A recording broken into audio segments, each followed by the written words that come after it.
Hey YouTube, Marshall here. Welcome back to the Realignment. Got a great episode today. I'm speaking with Christopher C. Miller. He is the author of Soldier Secretary, out now, and he was, most importantly, President Trump's last Secretary of Defense. And a lot of big topics this episode. We cover his call to cut the defense budget by 40 to 50%, change the way we base American forces overseas, and I think we get in a bit of a debate about who's responsible for any failures that have happened over the past 20 years in the military. Oh, obviously a civilian. He's coming from a military perspective, so there's a lot of nuance that we can get into there. Hope you all enjoy this conversation, and definitely let me know what you think in the comments below. Christopher Miller, welcome to the Realignment. Marshall, finally, I get on a podcast that just motivates me beyond belief. Thanks for having me on. I've seen your list of people you've had on here. You had the other Chris Miller, Chip Wars. That's a great book. And I love to get confused with him because people are like, hey, I read your book.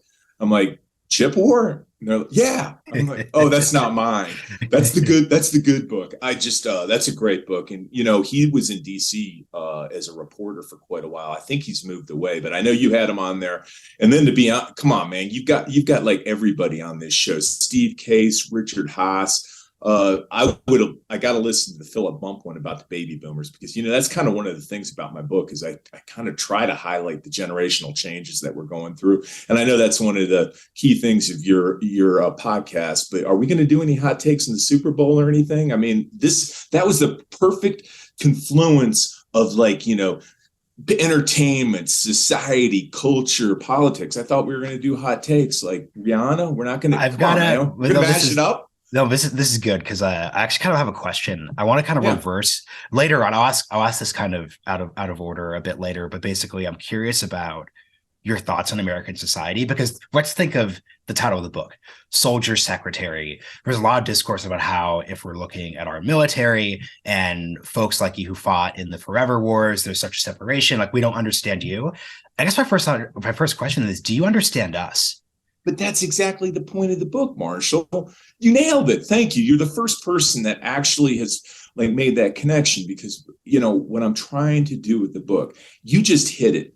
My concern has been, and it started a long time ago, and it was those that protect us, our armed services are becoming balkanized. I talk about living in gated communities, and they don't understand the people that they protect. So that's exactly the point of the book. And I'm glad you picked that up. It's not all about, oh, you know, the 93% of Americans that haven't served don't appreciate or respect the armed forces. That's not the point at all. The point is we need to do a better job of talking to each other. You hit it. That was the theme of my book that no one has picked up on, frankly, because I'm too obtuse, obviously.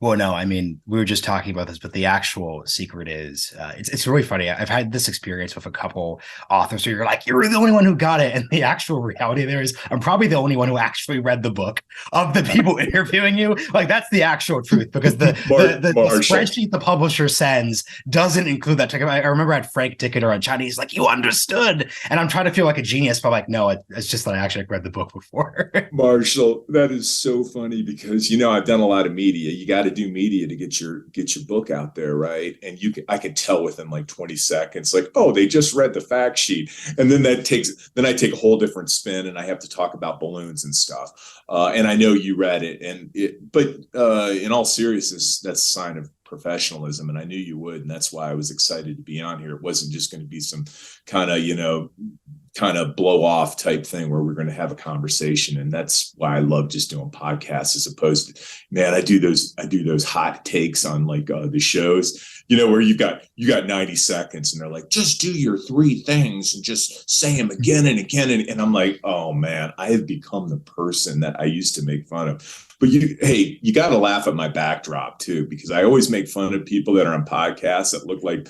they're in a hostage video, which I am because I'm not in a hostage video, but I'm literally in Denver, Colorado working, you know, and thankfully you guys were willing to have me on. I was like, I'll drop everything. So I apologize for my backdrop, but what do you think? I got the book up there. You got, I'm trying to learn, dude. I'm trying to learn. Your publisher is going to be very happy with you. So I have really bad news for you, given what you just said.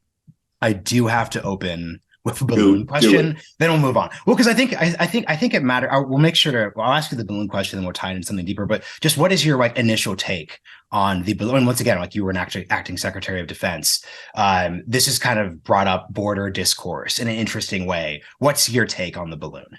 Right, and it's classic it's classic probing of our defenses 101. I mean, this doesn't take George Patton or Clausewitz or anybody. It's pretty typical. Really interested in what the Chinese Communist Party calculus is right now, whether this is just how long this has been going on. I think what we're going to find out when we finally, and another part of my book is accountability, and I don't think Congress has been very effective in doing their accountability of the armed forces. I just bet you, Marshall, we're going to find out this has been going on for a long, long time. I suspect, I don't know this for a fact, I never got briefed. I forgot what they call them now, the UFO files. They call them autonomous something, or I can't remember what they call them.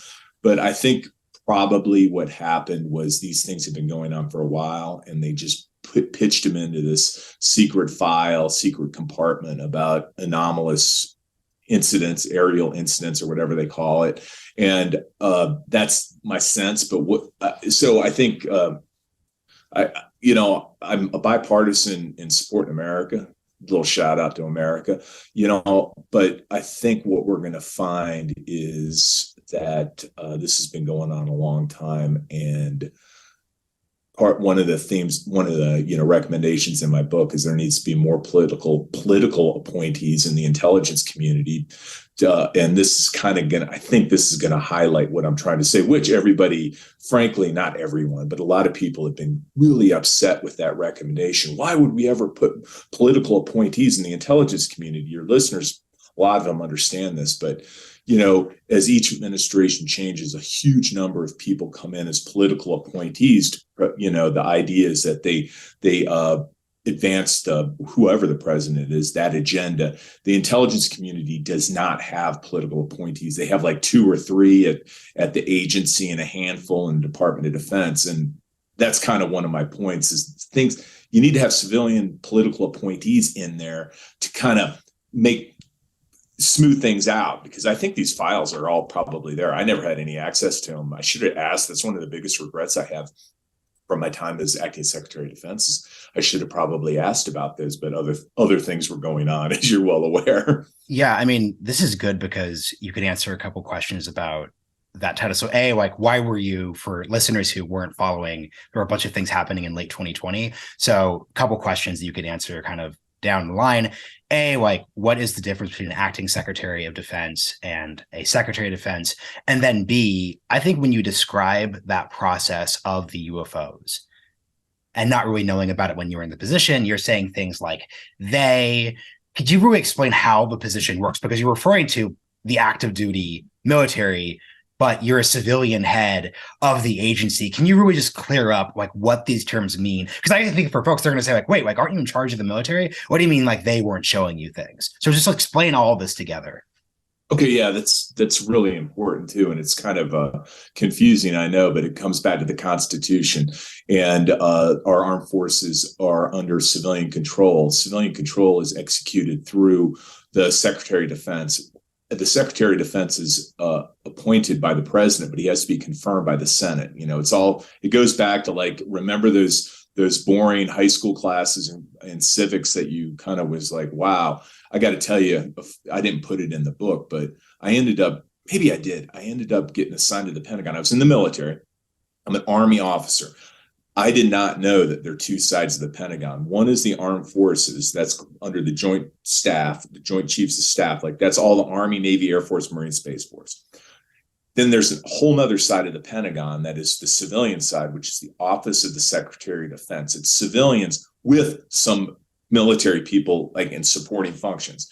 I didn't know any of this. I literally, when I got assigned there in 2010, I had to literally pull out the Constitution and start reading through this and doing all that. But the difference between a permanent Secretary of Defense and an acting, the permanent Secretary of Defense at the time was Mark Esper, and he had been nominated by the president, confirmed by the Senate, and he was that was his job. That's what the Senate confirmed him for. That's what he got recruited for, et cetera, et cetera. When he was let go, when he was fired by President Trump, they have to have someone come in and fill in. To do that, you have to have been through the nominating process, and you have to have gone to Capitol Hill. You know where you see these hearings where Congress people and senators are yelling at the poor person at the desk. That's the confirmation hearing where they determine that they're qualified, they're not crazy, all this stuff. So to be an acting Secretary of Defense, let's be clear, your Department of Defense is one of the largest bureaucracies in the world. 1 million people in uniform, active duty. There are 1 million people that are reservists, National Guard, which work 1 day a month. And then it depends. On some days you have 700, 800,000 civilians, contractors, civilian employees that aren't in uniform. So it's the largest bureaucracy in the world. Had been confirmed by the Senate as the director of the National Counterterrorism Center. I was responsible for intel collection on all terrorist threats. We could talk about that more. I know I'm talking too much. No, it's okay. When President Trump decided to get rid of Secretary Esper, there were only a handful of us that had already been through the Senate confirmation process, which was necessary to hold the acting position. It's a legal thing. It's a policy thing. It sounds silly, but this way you just can't have some person, some rando off the street like, hey, you're the acting Secretary of Defense now. You have to have gone through the vetting process, and the Senate has had to confirm you in some other position. Was that even more confusing than we started out with? No, I think it's important. So I want to just jump around a lot of places. Like I said, I read the book and I have just a lot of questions. So apologies if this isn't particularly in order, but it helps to keep it conversation versus me reading off a paper. So number one, I'm really interested at the end of the book, when you're talking through your recommendations, you're talking about how generals haven't been held accountable for the inability to quote unquote, like win wars, especially since we're basically looking at the 50s in Korea. And you give the very valid point that in our military right now, if you're a private and you lose something, you'll be severely punished. But if you're a general and you lose something, you're not punished. And oftentimes you could actually get a nice job at a think tank and then serve on some boards, get the TV contracts, et cetera, et cetera, et cetera.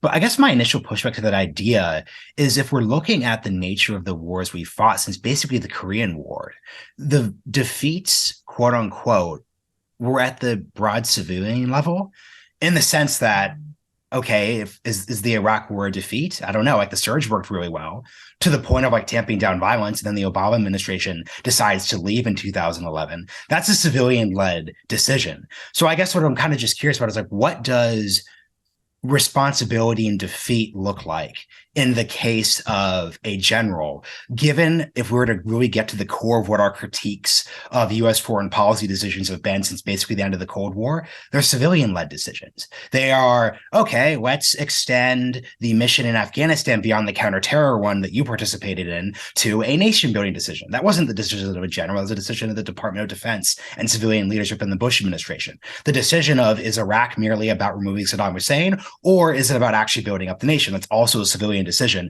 So talk about how you think of generals in relation to civilians, because I just don't like the idea of making generals hold the bag, even if they made poor tactical decisions, for civilian decisions that made an outcome inevitable. Right. And, you know, it's a great point, and I'm glad we're able to talk about this at length. And so the way, you know, we spend $1 trillion a year on defense, the American people do. That's over 50% of the discretionary spending, the money that's available for government to spend on like Medicare, Medicaid, Social Security, those are set aside. We've got another pile of money that is used for discretionary stuff like building roads, national parks, all that stuff. And so we spend a lot of money on defense, and we spend an enormous amount of money on sending our senior leaders to get advanced degrees and to master the art and science of war. And the issue is, you're right, these are civilian decisions, but each time a civilian decision is made by a civilian official, the Secretary of Defense, I think there's like 1,700 civilian appointees at the Pentagon, because it is the largest bureaucracy in the world. The issue I have is we're doing something wrong, because the strategic advice that the generals are giving, because there's something called best military advice. Every civilian decision, their uniform counterpart is obligated to give them what's called best military advice regarding the recommendation or the strategic choice or the policy choice that the civilian, ultimately the president, not always the president, but for these large decisions, obviously the president, makes. And these decisions have been strategically unmoored, which have resulted in a failure to accomplish our strategic objectives. So there's this so every year when you're a military officer, you have to receive a block of instruction that reminds you about your role as a uniformed officer in the Republic and how you interact with civilians. It's really amazing. It's really very motivating for me that we do that every year. And one of the issues that always comes up is, when do you resign, or when do you leave office because you do not believe that the decision that the civilian is going to make is in America's best interest? The strategic decisions that were made in Iraq during the pullout and in Afghanistan over 20 years, you talked about the nature of the combat and the wars we were doing. You said they were counterinsurgency.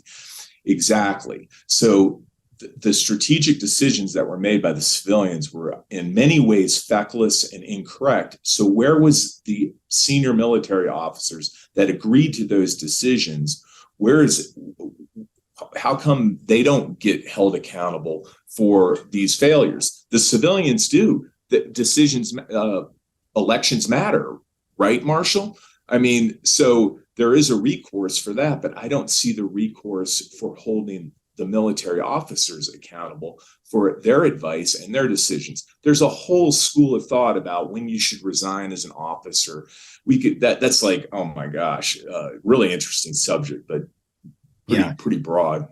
Well, so this is interesting because I want to, like I said, I enjoy this story. And I think what I'd love to do with this interview is kind of take the timeline you're operating under, right? Because your career is incredibly interesting, right? Like you're joining the Army after the Vietnam War, kind of during that like real 5-6 years of uncertainty. You're in the tail end of the Cold War, Desert Storm, 1990s, the Balkans, one of the first people in Afghanistan, like all these great things. And I want to just take people and incidents and put into them. So, for example, let's talk about the military and strategic advice. 2002, 2003, General Eric Shinseki. I can't remember if he was Army Chief of Staff, but he was some like high up military. Yeah, he was Army Chief of Staff. And he tells President Bush and testifies to Congress that there were not enough troops for the Iraq invasion, given his belief that conflict, like post-conflict instability operations, what the term was basically referred to, were going to be necessary. Donald Rumsfeld, who we'll get into later, had his own ideas about, as Secretary of Defense, had his own ideas about the size of the military and the mission and what would happen in Iraq, blah, blah, blah, blah, blah. When his strategic recommendation about the number of U.S. troops, which I think in retrospect we can say was correct, was not followed, do you think he should have resigned? He got fired. So he got fired, so it doesn't matter. General Shinseki is kind of, when we talk about our training episodes that we have to have each year about ethics and moral courage, and he's the one that is held up oftentimes because I think his line was, don't fight a 12-division war with 10 divisions, which basically said you're getting into, now that's great.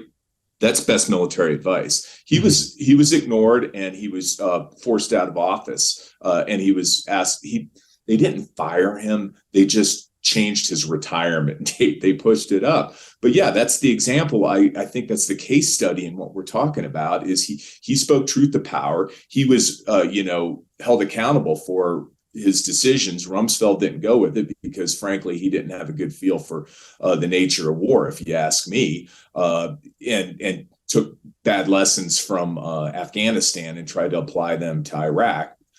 So Yeah, Shinseki's the case study in this. So I guess the other question then too is, because I'm really fascinated by this firing, resignation, overall dynamic. Because I'm trying to, once again, like I'm a civilian who's deeply interested in the military, so I want to come into this from this perspective.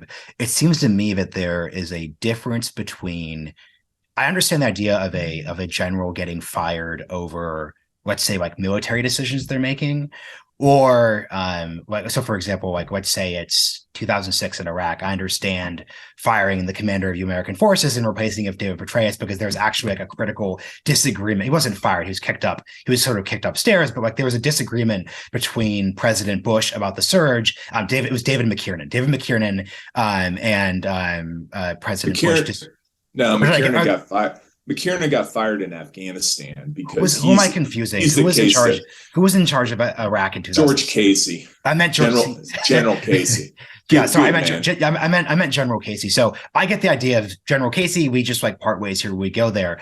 But at what point is it the job of a military officer just to salute and say, "My job then, even if we strategically disagree, is to implement the military political strategy that an administration has taken about"? That's the absolutely crux of the discussion, and only the officer can decide that. And my point is, what I've seen in my thesis is we've gone too far to the side of going with political expediency and supporting civilian leaders that are not taking good military advice. And I'll give you a couple of examples of that. There's a difference between being a field commander, meaning General Casey, and General McKiernan. General McKiernan actually is, I'm so glad you brought him up. So few people know about him. Incorrectly. I'm going to have to edit that because it was such a mistake. No, I'm glad you brought that up, because General McKiernan is, to me, the role model for how a professional senior officer is supposed to respond. He was fired. He was right about Afghanistan. He asked when he took over for additional troops, but that wasn't politically palatable at the time. And he was let go, and he was kind of run out with spurious comments about he was an armored tank guy. He doesn't know counterinsurgency.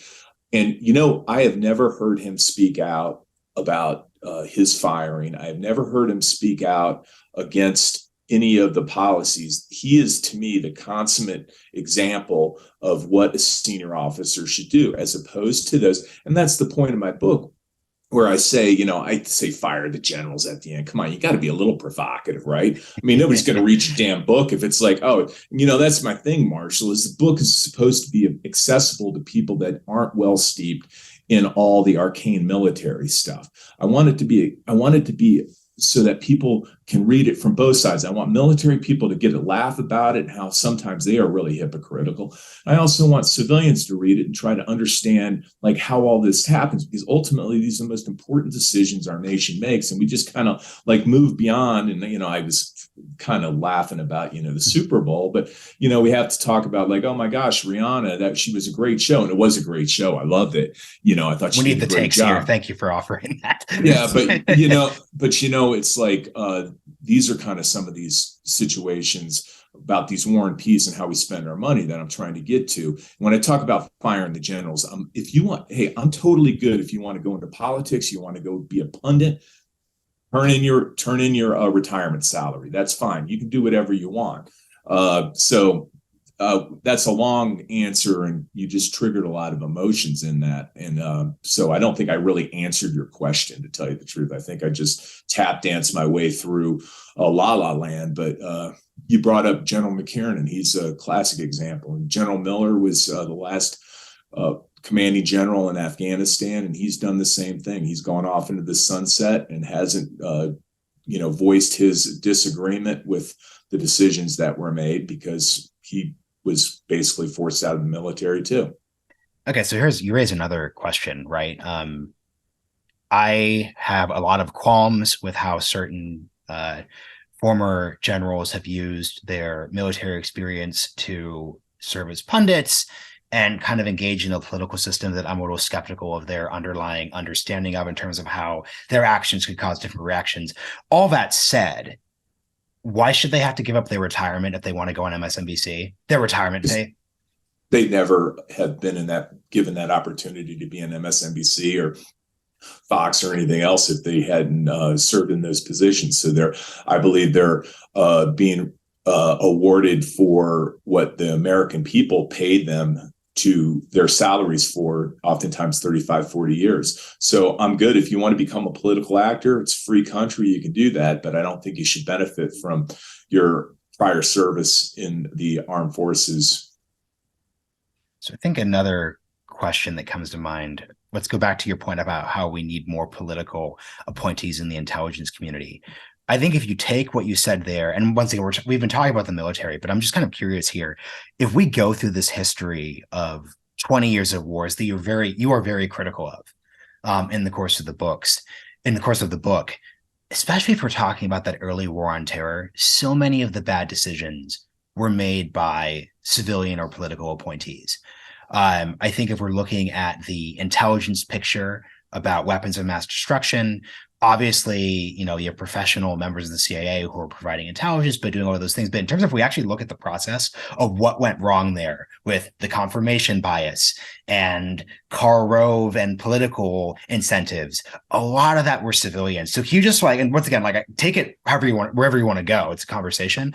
But I just struggle to see, looking at the forever wars, taking away man, I just wish there were more politically incentivized. And by the way, I don't mean politically incentivized in the sense that people are corrupt or acting badly, but it seems like we tell a story of politicization being a bad thing and bad incentives. So why do you think that more politically appointed officials would be a good thing in the intelligence community? Right now, there's only a handful. Well, first off, this is about the republic, and this is about our system of government and federated government. And it's designed not to move rapidly. That's actually what we want, so that tyranny can't prevail. And so the issue I have with having very few political appointees in the intelligence community, they've done a very good job with their narrative and with their justification that by putting political appointees in the intelligence community, we politicize intelligence. And I look at the decisions, you brought it up in Iraq and elsewhere, and I'm like, but the intelligence is politicized all the time. The issue is you have people in the intelligence community that oftentimes stay in the same position. Let's look at James Jesus Angleton, classic example. He's kind of the J. Edgar Hoover figure of the CIA, who served in the same position in counterintelligence for 20, 25 years. If that was a civilian figure, they would move every 4 to 8 years. So you flush the system. So you talk about confirmation bias. You talk about politicization within the intelligence community. That is actually happening because we've created a system where individuals can, unaccountable individuals that are not under, civilian oversight / congressional oversight, can amass great power, great influence, and drive agendas. And I think that's what that's my observations from what I saw from some of these debacles and others that are going on. And I think that's what we're going to find out when we look at these Chinese spy balloons. We're going to find out that a bureaucrat. I love bureaucrats. I'm not one of these guys I hate all bureaucrats. No, bureaucrats are incredibly important to the functioning of the government to keep everything on a steady state. But I think we're going to find out someone amassed a huge amount of power and made a decision that those reports and that intelligence did not need to go up the chain of command to civilian decision makers. I think that's what we're going to find. And that's why you need more civilian people, civilian political appointees who would go, well, actually, you're wrong. This really needs to go up the flagpole and doesn't need to get put in this bucket of, some secret compartment that only, 10 people can see. I think you're speaking of hot but serious takes. Very important to say it that way. 40 to 50% cut of the Pentagon budget, something you advocate for in the book. I'd love to ask about that a couple of different ways. So, number one, you make the point in the book that you think that, and you're confident that a 40 to 50% cut would force the military to be, quote, nimble.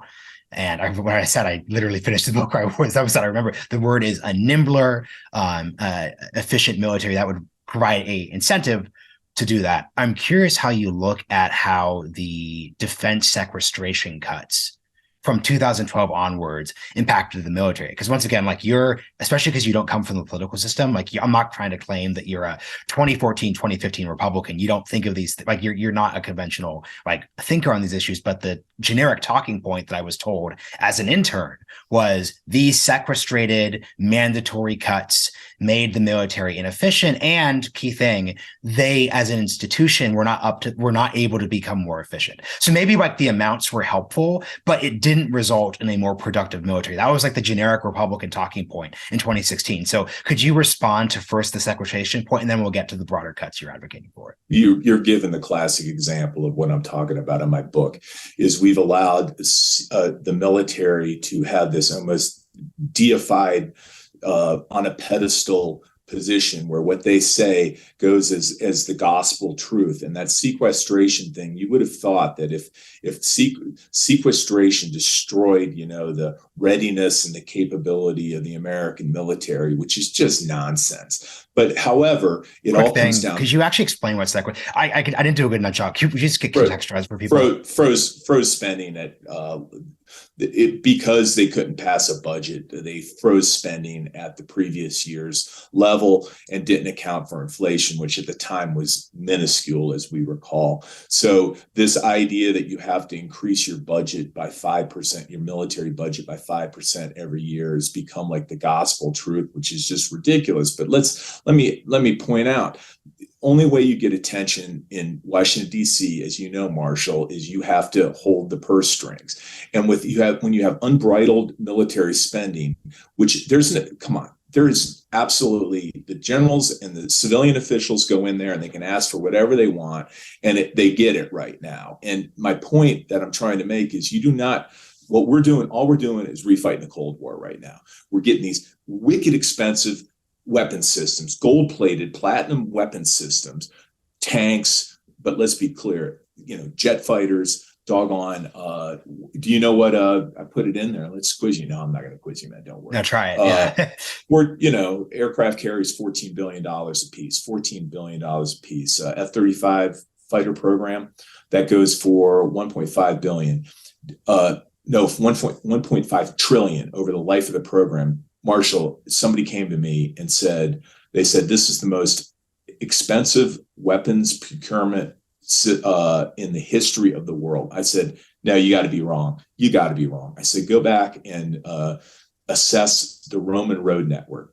If adjusted for dollars, I'm sure the Roman road network cost a lot more. They came back, they went back and they fussed around and came back and they said, nope, we ran the numbers, adjusted for inflation and all that stuff. And actually the F-35 fighter program is more expensive than the Roman road network. And I, of course, flippantly said, well, geez, we still ride on the Roman road network in Britain, and I don't think we're going to be flying F-35s in 1,200 years, 800, 1,200 years. That's not a criticism of the F-35. I want to be clear. I used to really get angry with the defense contractors. They're just doing exactly what the system has incentivized them to do. F-35 is a great plane. People that fly it are like, hey, sir, this thing really works well. The point I'm trying to make is, so we can only build a couple hundred of them. What's going on in Ukraine right now? We have gone back to an era of cheap mass versus high-tech, expensive quality. The Cold War was won. We beat the Soviet Union because we outspent them. They could not keep up with us technologically, and they went bankrupt because our technology and our weapon systems were so exquisite, right? There's a cycle in the nature of warfare, not in the nature of warfare, but there's always a cycle between offense and defense. There's always a cycle between mass, quantity versus quality, where we're going back to an era of quantity over quality. I'm talking drones. I'm talking hyper-enabled, unmanned systems. I'm talking about cyber. I'm talking about information operations. I'm not talking about these huge programs. So the point that I'm trying to make with cutting the defense budget is you do not have to be creative when you can do everything. And I'm concerned that the Chinese were playing right into the Chinese game of getting doing to us what we did to the Soviet Union, bankrupting us. We're building these doggone expensive weapon systems that are not going to survive 72 hours in a major conflict. Think about this. Am I talking too much? I'll be quiet. No, please. This is great. Think about this. You can put up, let's say you're on the southern coast of China in the South China Sea, and you can see a 5-ship flight of F-35s coming in. You're like, I got 16 missiles here. I can handle this. That's so 5 ships, $500 million. We'll just call it $500 million coming at you. You've got you're with 16 missiles, you got like $20 million right there. So the exchange ratio is pretty good, right? But let's say all of a sudden you see 25,000 unmanned systems just appear. You are now on the horns of a dilemma. What do you do as the Chinese air defense officer that all of a sudden has now got this many targets? Because, correct me if I'm wrong, never do public math. I should not do this. $500 million. Those Iranian drones that they're using, the TB12, is it the TB12? Those drones that are just attacking Ukraine that the Russians are using. I'm seeing they go for about $20,000 a piece. So I won't do the math, but just think about the cost offset and the capability that comes with putting 25,000 drones at a target versus 5 that are all very observable. So that's what I'm trying to say with the book, that we need to rethink how we're fighting. That's what I'm trying to say. Let's rethink it now as opposed to when we get in a jam and we have to do this on the fly. So here's another question then. Let's say President Trump was reelected. You are confirmed, you're Secretary of Defense. Assume a lot of the events that happen still kind of happen in the sense, especially of tensions of China. If I were President Trump, I said, okay, Chris, I need you to come up with a plan or a set of priorities when it comes to, let's say, defending our position in the Asia Pacific, especially relating to Taiwan. Like, what would you say? Like, what should our policy towards the island look like?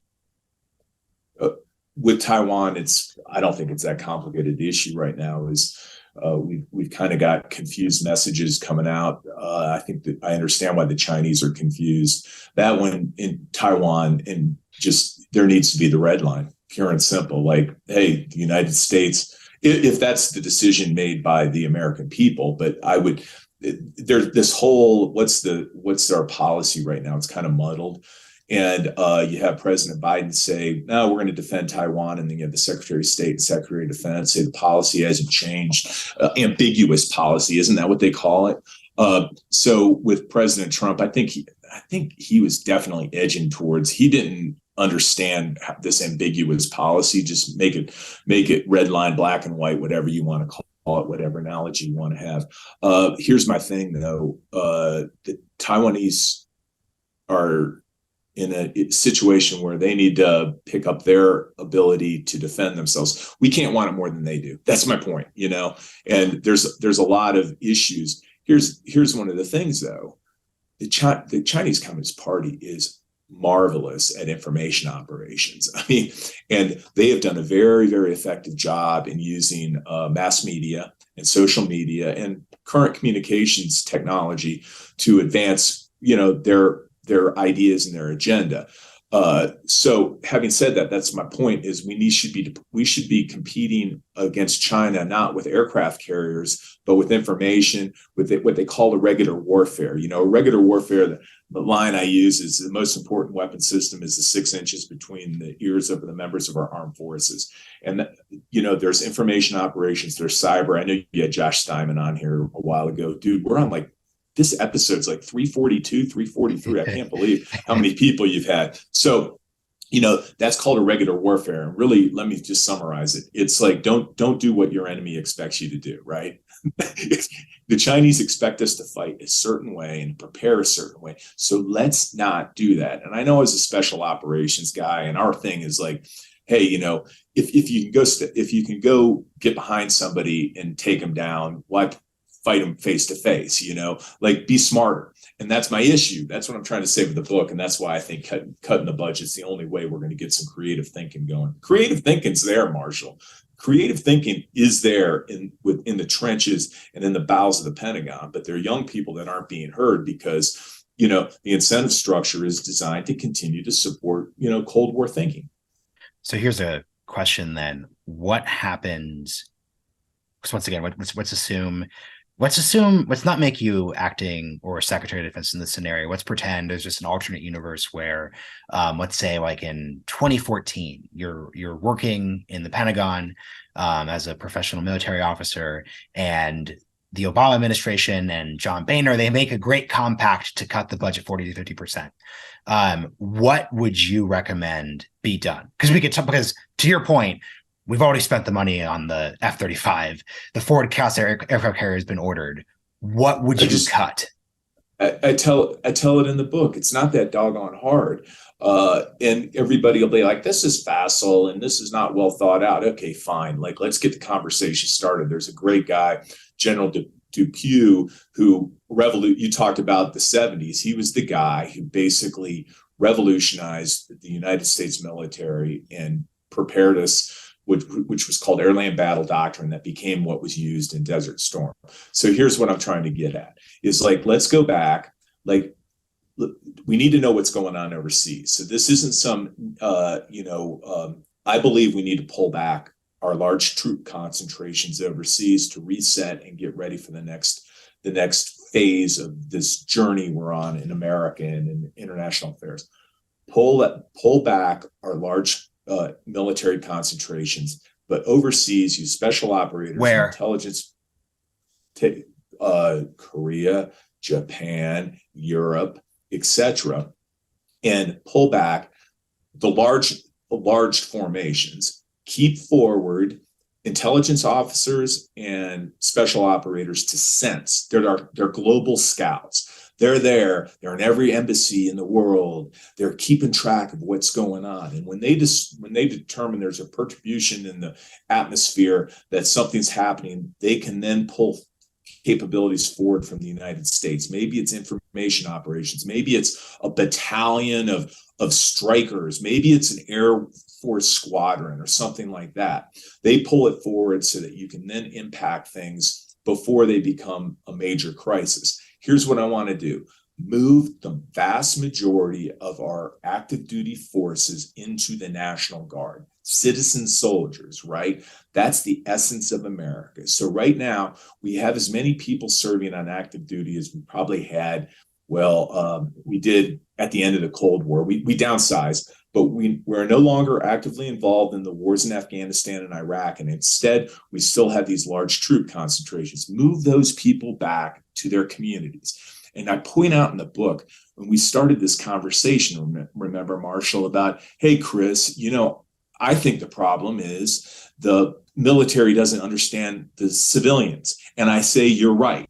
That's why, how many bases we have in America? They're all in the South. They're these huge bases. They're gated communities. The people that serve there very rarely interact. They have their own schools, their own shopping centers, their own recreation, everything. Like, we need to return our military back to the American people by having them be citizen soldiers and have them throughout America. So that helps bridge the gap between the two. And then, you increase readiness, obviously, with the National Guard, so that you just have tiered readiness. Like, okay, you have forces that are ready to go in 72 hours. You have forces ready to go in a week, a month, et cetera, et cetera. We've done it before. We can do it again. And that will save a huge amount of money. But more importantly, it will return the armed forces to the American people. That was a good soundbite. I just came up with that myself. I'm going to have to use that one again. That was good. Return the armed forces to the American people. But I'm serious, man. That's really what concerns me about what's going on. And I just want to be part of the conversation that forces, these discussions. Yeah, I guess so here's my concern. My concern is timing and the if and when question. So for me, everything you just said is a very compelling post-Desert Storm policy plan.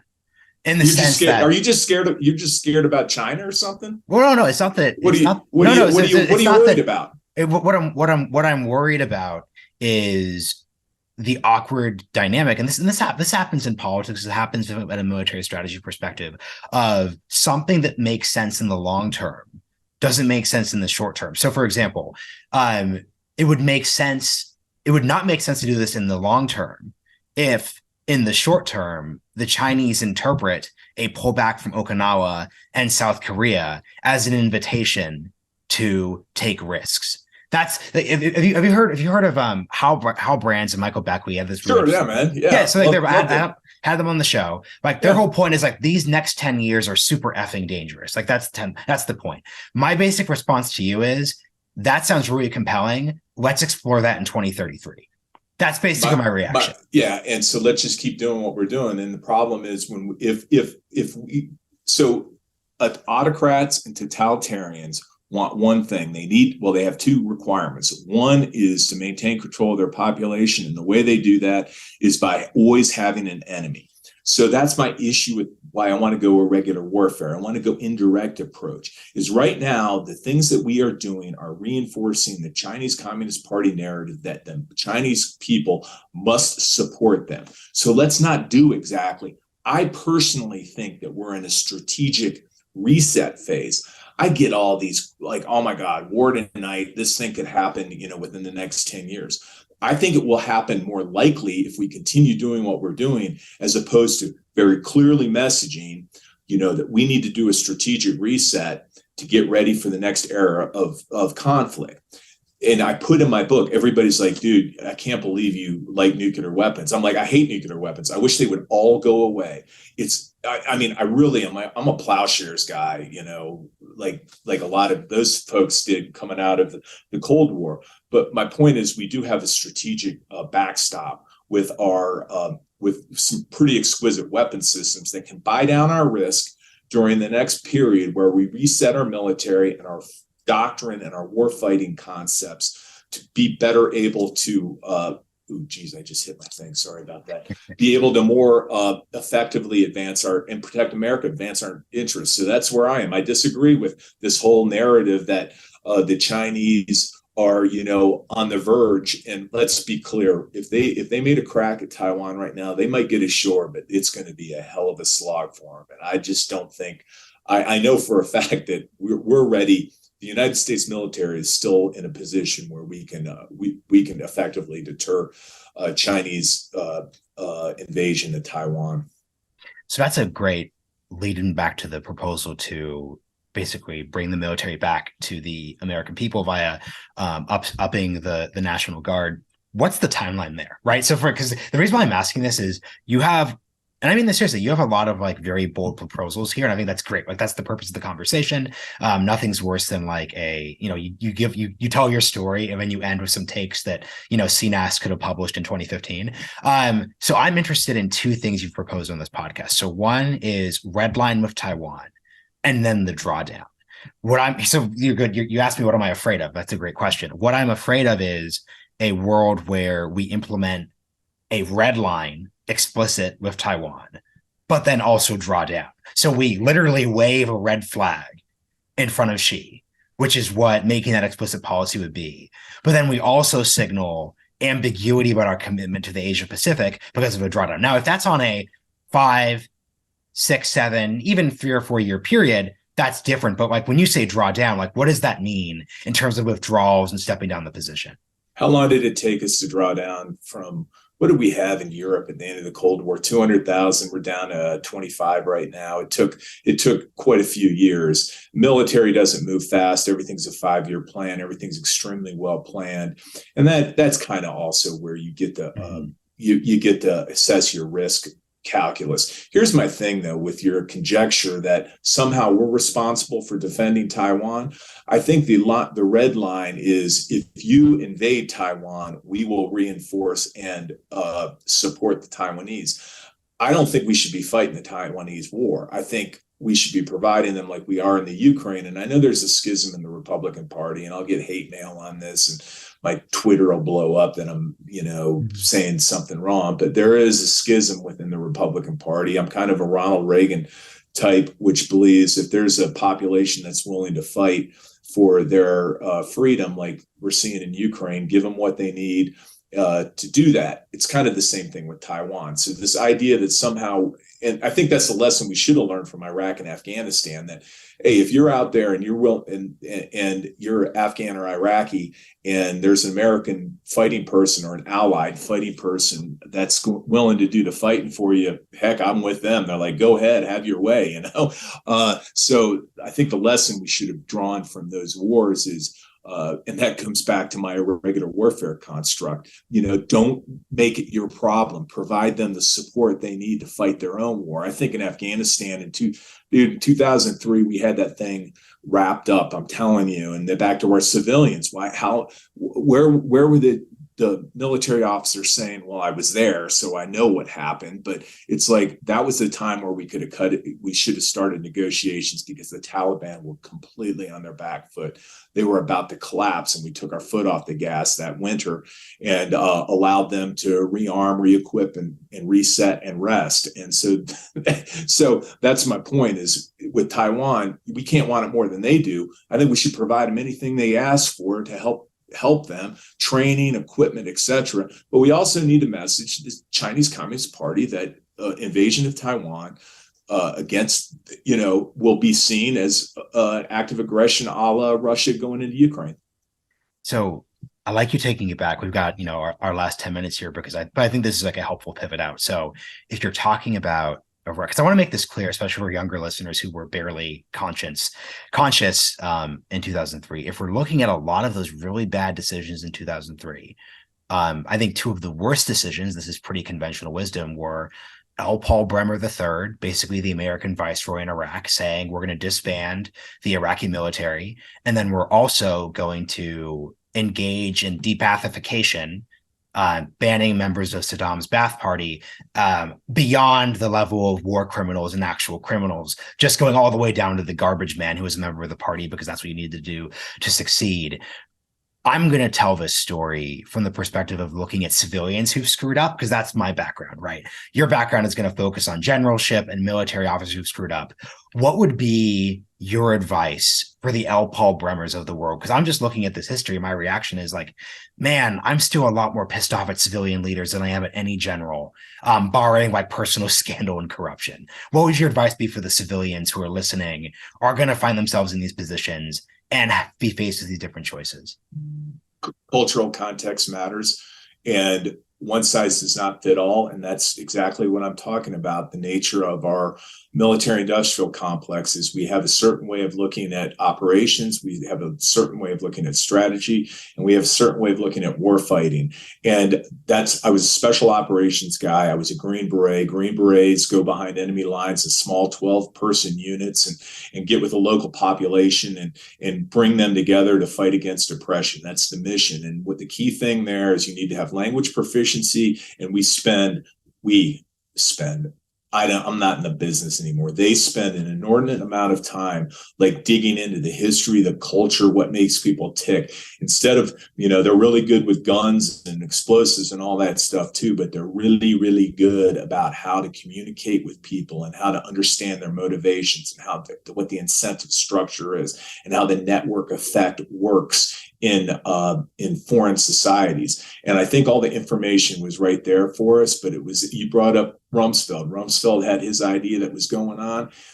Whoever allowed that to happen, it was such short thinking. We knew we could be militarily successful. Come on, we went in there. So I was helped plan that thing, and there were these two majors, just great guys. They're called Jedi Knights. They went to the School of Advanced Military Studies. These guys are like the best trained and educated planners in the world. And I went to them one day when we were planning the war in Iraq, and I said, hey, man, why don't we put a Special Forces A team at this road intersection, and they can call back. Well, they'll go out before the invasion starts, and then they can tell you if like the Iraqis move large forces. And these two patted me on the shoulder. They're like, Chris, we're moving 150 M1A1 Abrams main battle tanks up that road. We'll be just fine. I knew we could defeat them militarily, but then we got there and just absolute chaos. There's a good one in the story about when we took over the palace complex of doggone Saddam Hussein, and literally the last guy out of the compound, no kidding, I thought it was so emblematic. had the kitchen sink. They stole everything. They looted everything because, and that was when it, that was also a civilian decision at a broad level to accept. I mean, Donald Rumsfeld had the quote where he said, "This is what happens." Like it was an affirmative policy choice. I realize that your specific circumstances were unique, but the broad policy of we're going to tolerate the chaos. Talk about a broken window. But there was General Tommy Franks was the 4-star commander in charge of the whole operation. He didn't think. He didn't give advice. He gave advice. We're going to accept as much risk getting out as we did getting in. Like, what kind of nonsense that's really, really poor military advice. But beyond that, back to your point about civilian control, he went along with this crazy idea Rumsfeld had. So yeah, I really like the fact that you highlighted the point. This is really cool. You're looking at it from the civilian perspective, and I'm just like continuing to pound on the military leaders. But that is our experience base, and that well said. Yeah, no, it's just so interesting because once again, you're telling this story gets more political as you get older by definition, but you're enlisting. You're then, joining the infantry, but going to Korea instead of Germany because you didn't want to be mechanized infantry. But as you get higher and higher, it gets more political. So as I'm thinking of your story, and I think listeners, this will be helpful, I'm thinking, how am I on my own path thinking about these different issues from different perspectives? Because I think what's interesting about our system of government is that we need both military folks and we need civilian folks, and you want to have a way to kind of merge these two. And I think another way of kind of reconciling or contrasting critiques of the past 20 years is that the broad amalgamation didn't work. Military mistakes, civilian mistakes, both sides have strengths and weaknesses. They weren't balanced by other directions. And how do we get out of that? So last quick question. What's next for you? Because I want to be honest with you. I know people don't like. I'm wondering if you're planning on running for office. That's kind of like my big takeaway. You get what I'm saying? Marshall, I came back in 2003 from Iraq after that, and I tell it in the book where I was heartbroken, man. Fortunately, my family was gone on vacation, and I had 3 days to sit there and stew. And I thought I would go back to Iowa and I would run against Jim Leach, who I'd always voted for, this beautiful Republican centrist. I mean, he to me is the example of what we want in our political leadership and everybody. And no, I'm absolutely not running for office. There's absolutely no way. What I want to do, though, I want to highlight the nobility of public service. And that's what my father did, and that's what I did. And the political that's a really bad word, but the wire brushing that happens when you take on those positions, I think is really harming our society and our republic. And that's what I just want, like, one kid that's down there in the Midwest. I don't think they read much anymore. He or she can do the Audible book. Audible book is very good, folks. Check it out. Or Marshall, better yet, man. Maybe you could get some TikTok stuff. No, that's a Chinese platform. I don't use TikTok. Yeah, don't use it. But I just hope that somebody reads it and listens to it and goes, yeah, I want to give it a shot. I want to go ahead and serve my country in some capacity. It doesn't have to be the military. It could be green energy. I don't care. Work in the National Park Service. But there's nobility. There is nobility, and we need good people, Marshall. And that's why I know it sounds like a sound bite, but that's why what you guys are doing is so important, to highlight these issues and take them a little more complex than just the sound bites that you get when you watch the shows. Yeah, well said. Chris, this has been really great. For folks listening at home, the book is Soldier Secretary. I finished it right before this interview. I really enjoyed it. I think raises plenty of, I think it brings the personal into a lot of the big heady topics the show has been really engaging with. So that's a good way of thinking about it. Thank you for joining me on The Realignment. Thanks for what you guys are doing. It's really, I got great feedback when I told them that I was going to be on the realignment. People are like, wow, that's great. And you guys are driving the conversation. That's kind of one of the goals of what I was trying to do with the book. So thanks for having me on. I really appreciate it. Thanks.